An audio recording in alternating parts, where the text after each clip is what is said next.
तो फाइनली यहाँ पे सबसे बदनाम एनिमे अवार्ड्स वापस से आ चुका है एंड मैं बात कर रहा हूँ क्रंचीरोल एनिमे अवार्ड्स 2026 के बारे में, जो क्रंचीरोल का 10th एनुअल अवार्ड्स भी है, जिसकी रेपुटेशन कुछ ज्यादा अच्छी तो नहीं है। एंड आज की वीडियो को देखने के बाद इसकी रेपुटेशन और भी ज्यादा खराब होने वाली है, क्योंकि इस साल की जो नॉमिनेशन है उसको देखकर आपका दिमाग यहाँ पे काम करना बंद कर देगा, क्योंकि यहाँ पे नॉमिनेशन हद से ज्यादा ही डायबॉलिकल है, जिसके बारे में आज हम लोग डिटेल में बात करेंगे। साथ ही मैं आप लोग को ये भी बताऊंगा कि मैंने कौन कौन से एनिमेस को वोट किया है। तो आप लोग अभी से इस वीडियो को जाके लाइक कर दो एंड चैनल को सब्सक्राइब कर देना। बाकी यहाँ पे इस वीडियो को हम लोग स्टार्ट करें बिना किसी देरी के। तो जैसे कि मैंने आप लोग पहले बता दिया था कि क्रंचीरोल का जो 10th एनुअल अवार्ड्स है उसकी वोटिंग 2 अप्रैल से स्टार्ट हो जाएगी, यानी कल से इसकी वोटिंग स्टार्ट हो चुकी है। एंड अगर आप लोगों ने अभी तक अपने फेवरेट एनिमे को वोट नहीं किया है तो आप लोग इस वीडियो को देखने के बाद जाकर वोट कर सकते हो। बट पहले आप लोगों को नॉमिनेशन देख लेना चाहिए कि कौन कौन से एनिमेज नॉमिनेट हुए। लाइक सबसे पहले हम लोग बात करें जैपनीज वॉइस आर्टिस्ट के बारे में। सो जैपनीज में यहाँ पे काफी सही वॉइस आर्टिस्ट के नेम हमें सुनने को मिले, और आई डोंट नो मैंने ऐसा क्यों किया, बट यहाँ पे मैंने लूफी की वॉइस आर्टिस्ट को वोट कर दिया इसमें। फिर उसके बाद नेक्स्ट कैटेगरी आती है बेस्ट एंडिंग सीक्वेंस, जिसमें एंडिंग सीक्वेंस के अंदर भी यहाँ पे मुझे काफी सही नाम देखने मिल रहे हैं। आई मीन ये जो नॉमिनेशन हमें देखने मिले हैं like spy x family season 3, Kaiju number 8, dance dance season 2 and MHA final season, फिर my dress up darling season 2, फिर सोलो लेवलिंग सीजन 2 की एंडिंग सीक्वेंस, यहाँ पे ये सभी कमाल किए। बट मैंने यहाँ पे माय ड्रेस अप डार्लिंग के सीजन 2 की एंडिंग सीक्वेंस को वोट कर दिया। एंड फिर उसके बाद बेस्ट ओपनिंग सीक्वेंस के अंदर भी मुझे काफी सही नाम देखने मिले, बट मैंने जिसको वोट किया वो आता है कॉल ऑफ द नाइट का सीजन 2 का ओपनिंग। फिर उसके बाद बेस्ट स्कोर के बारे में बात करें, जिसमें यहाँ पे साउंड ट्रैक एक्सेट्रा वगैरह सब आते हैं, तो इस कैटेगरी के अंदर द एपोथेकेरी डायरीज का सीजन 2, चेनसो मैन की मूवी, डान द का सीजन 2, डीमन स्लेयर की मूवी एंड साथ ही में सोलो लेवलिंग का सीजन 2 भी था।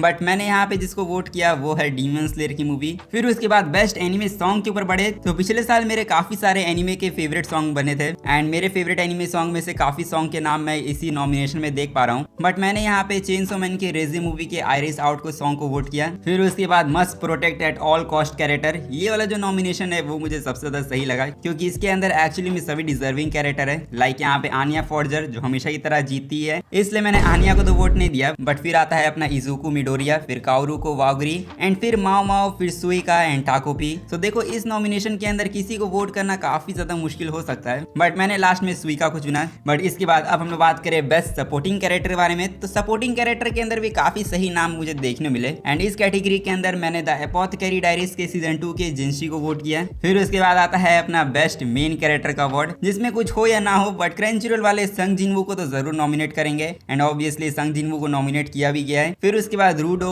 ओकारुन, मोमो, माओ माओ एंड इजुको मिडोरिया, जिसमें सच कहूं तो यहाँ पे बहुत सारे मेन कैरेक्टर थे जिनको ये लोग नॉमिनेट कर सकते थे, बट क्रंचीरोल तो क्रंचीरोल ही है एंड वो तो यहाँ पे किसी की बात सुनता नहीं है, तो मैंने भी क्रंचीरोल की बात नहीं सुनी और इजुको मिडोरिया को वोट दे दिया। फिर उसके बाद बेस्ट स्लाइस ऑफ लाइफ के बारे में बात करें, तो बेस्ट स्लाइस ऑफ लाइफ की जो नॉमिनेशन है वो भी यहाँ पे ठीक लगी मुझे। एंड सच कहूं तो मैंने सोचा था कि मैं इसमें माय ड्रेस अप डार्लिंग को वोट करूंगा, but my dress up darling के लिए मैंने पहले ही वोट कर दिया, इसलिए मैं उसके लिए बार बार वोट नहीं करूंगा, तो मैंने यहाँ पे ब्लू बॉक्स को वोट कर दिया। फिर उसके बाद बेस्ट ड्रामा के बारे में बात करें, तो बेस्ट ड्रामा के अंदर जिस एनिमे का नाम देकर मैं सबसे ज्यादा शॉक हुआ वो था ऑर्ब on the movements of the अर्थ। मतलब बाकी एनिमेस तो ठीक है, बट इस एनिमे को नॉमिनेट करना काफी ज्यादा बड़ी बात है, क्योंकि मुझे लगा नहीं था कि क्रंचीरोल इस एनिमे को भाव भी देगा। बट अब क्रंचीरोल ने इस एनिमे को भाव दे दिया है, तो मेरा काम बनता है इस एनिमे को वोट करने का, तो मैंने बिना कुछ सोचे समझे इसी को वोट दे दिया, क्योंकि orb on the movements of the earth goat anime है। फिर उसके बाद बेस्ट इसेकाई एनिमे के बारे में बात करें, सो बेस्ट इसेकाई एनिमे के अंदर यहाँ पे आपका फेवरेट एलओटीएम तो नहीं है, क्योंकि यहाँ पे जो एनिमेस को नॉमिनेट किया गया है उसको देखकर आपका दिमाग जरूर खराब हो जाएगा। बट हाँ, यहाँ पे कोनोसुबा एंड रीजीरो जैसे कमाल के इसेकाई एनिमे है जिनको यहाँ पे नॉमिनेट किया गया, बट एट द एंड यहाँ पे मैंने रीजीरो को ही वोट दिया। फिर उसके बाद बेस्ट एक्शन के ऊपर बढ़े, सो ऑब्वियसली बेस्ट एक्शन के अंदर तो सोलो लेवलिंग का नाम होना ही है। और फिर उसके बाद एमएचए का final season, Kaiju number 8, Gachiakuta, Dandadan season 2 and अगर आप लोग सोच रहे हो 2B हीरो एक्स कहाँ गया, तो यहाँ पे 2B हीरो एक्स गया भाड़ में, ये क्रंचीरोल ने हमारे मुंह पे साफ साफ बोल दिया है। एंड इसीलिए मैंने जिसको वोट किया वो था यहाँ पे सोलो लेवलिंग का सीजन 2।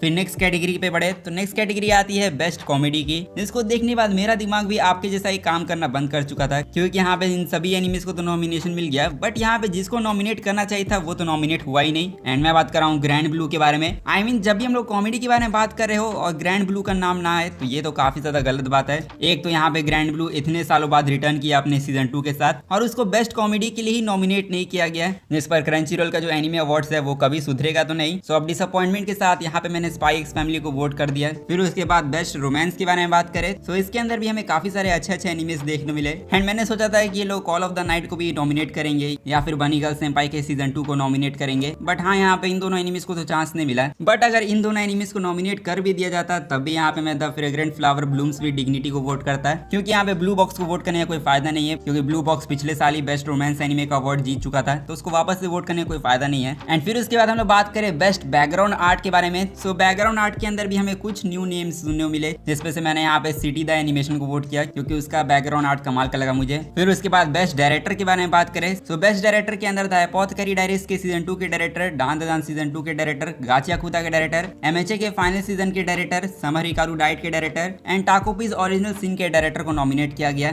बट मैंने यहाँ पे द समर हिकारू डाइट के डायरेक्टर को वोट किया, क्योंकि उन्होंने हॉरर एलिमेंट को काफी अच्छे तरीके से डायरेक्ट करके शो किया। फिर उसके बाद नेक्स्ट कैटेगरी के बारे में बात करें तो वो आता है best character design. So best character design के अंदर भी हम लोग को वही पुराने नेम्स देखने को मिले, जिसमें से मैंने जिस एनिमे को वोट किया वो था डान द डान का सीजन 2। एंड अब इसके बाद हम लोग बात करें अपने बेस्ट एनिमेशन के बारे में। सो बेस्ट एनिमेशन के अंदर डान द डान का सीजन 2, गाचा कुता, एमएचए का फाइनल सीजन, वन पीस का anime, solo leveling season 2 and Takopi's original sin. यहाँ पे ये सारे एनिमेज तो हमें देखने मिले, बट मैं जिस एनिमे को इस कैटेगरी के अंदर वोट करना चाहता था उसका नाम भी नहीं था इसमें। एंड मैं बात कर रहा हूँ डीमन स्लेयर के बारे में। अगर डीमन स्लेयर होता तो मैं उसको वोट करना यहाँ पे प्रेफर करता, बट वो नहीं था, तो मैंने गाचिया कुता को वोट कर दिया, जो यहाँ पे डिजर्व करता है। फिर उसके बाद अगली कैटेगरी के ऊपर बढ़े। सो नेक्स्ट कैटेगरी आती है अपने बेस्ट न्यू सीरीज को लेकर, जहाँ पे बेस्ट न्यू सीरीज के अंदर भी काफी सारे नेम्स हमें देखने मिले, बट मैंने टाकोपीज ओरिजिनल सीन को वोट कर दिया। फिर उसके बाद बेस्ट ओरिजिनल एनिमे के बारे में बात करें तो ओरिजिनल एनिमे मैंने ज्यादा देखे नहीं, स्पेशली यहाँ पे मैंने सिर्फ 3 ही एनिमेस को देखा, जिसमें लेजरस आता है, मून राइज एंड जेंसु, जिसमें से मैंने लेजरस को वोट कर दिया। एंड फिर इसके बाद बेस्ट कंटिन्यूइंग सीरीज के बारे में बात करें तो ये तो फॉर श्योर मैं वन पीस को ही वोट करूंगा, क्योंकि मैं इसमें थोड़ा सा बायस्ड हूँ। फिर उसके बाद फिल्म ऑफ द ईयर के बारे में बात करें तो फिल्म ऑफ द ईयर के अंदर भी काफी सारी मूवीज हमें देखने मिली, जिसमें से टॉप 3 फेवरेट मूवीज तो मेरी टॉप पर ही देखने मिल गई। एंड उनमें से यहाँ पे मैंने जिसको वोट किया वो था 100 मीटर्स, क्योंकि मुझे पता है कि आप में से काफी सारे लोग chainsaw man Reze movie and demon slayer की मूवी को जरूर वोट करोगे, बट यहाँ पे 100 मीटर्स की मूवी को कोई भी वोट नहीं करेगा। तो मैंने सोचा कि अगर कोई वोट नहीं करेगा तो मुझे ही वोट कर देना चाहिए। बाकी इसके बाद अब हम लोग बात करें अपने लास्ट एंड सबसे इंपॉर्टेंट कैटेगरी के बारे में, जो आता है अपना एनिमे ऑफ द ईयर, जो क्रंचीरोल का मोस्ट कंट्रोवर्शियल कैटेगरी है, क्योंकि इस कैटेगरी के अंदर क्रंचीरोल कौन से एनिमे को नॉमिनेट करता है वही सबसे बड़ी बात होती है। एंड अगर आप लोग सोच रहे होगे कि आपके favourite anime like LOTM 2B hero X, या फिर अगर आप लोग कोई और भी एनिमे का सोच रहे हो, तो यहाँ पे मैं बता दूं कि आप लोग ज्यादा उम्मीद मत करो, because anime of the year के अंदर था एपोथेकेरी डायरीज का सीजन 2, फिर उसके बाद डान द डान का सीजन 2, फिर उसके बाद गाचिया कुता, फिर उसके बाद MSC का फाइनल सीजन, फिर उसके बाद अपना summer Hikaru died, and last आता है अपना टाकोपीज ओरिजिनल सीन का एनिमे, जो मैं जानता हूँ कि इसको सुनकर आपका खून खौल गया होगा। और यहाँ पे जो एनिमे से आप लोगों ने एक्सपेक्ट किया होगा उन एनिमेस को तो यहाँ पे इन लोगों ने नॉमिनेट नहीं किया, बट मुझे अच्छा लगा कि इन्होंने सोलो लेवलिंग को नॉमिनेट नहीं किया, क्योंकि सोलो लेवलिंग पिछले साल भी एनिमे ऑफ द ईयर जीता था। एंड सेम एनिमे को मैं हर साल एनिमे ऑफ द ईयर जीतते देखना पसंद नहीं करूंगा, तो इसीलिए जो एनिमे को मैंने वोट किया वो था MHA का फाइनल सीजन, क्योंकि यहाँ पे मैंने टाकोपी के लिए ऑलरेडी वोट कर दिया, इवन बाकी एनिमेस के लिए मैंने वोट कर दिया। सो MHA के लिए मैंने इसी कैटेगरी को बचा के रखा था। बाकी इसी के साथ यहाँ पे हमारी कैटेगरीज एंड होती है। और आप लोगों ने एक चीज तो नोटिस कर ली होगी कि यहाँ पे Dandadan season 2, the apothecary diaries का सीजन 2 एंड साथ में जो गाचिया कुता है, इनके नाम आप लोगों को हर बार कैटेगरी के अंदर सुनने को मिल रहे थे। तो अगर आप लोग सोच रहे हो ऐसा क्यों, तो यहाँ पे ऐसा इसीलिए क्योंकि इन एनिमेस को क्रंचीरोल ने लिटरली मल्टीपल कैटेगरीज के अंदर नॉमिनेट किया है। एंड डान द डान का सीजन 2 तो क्रंचीरोल को इतना ज्यादा पसंद आया कि इसको 20 कैटेगरी के अंदर नॉमिनेट कर दिया।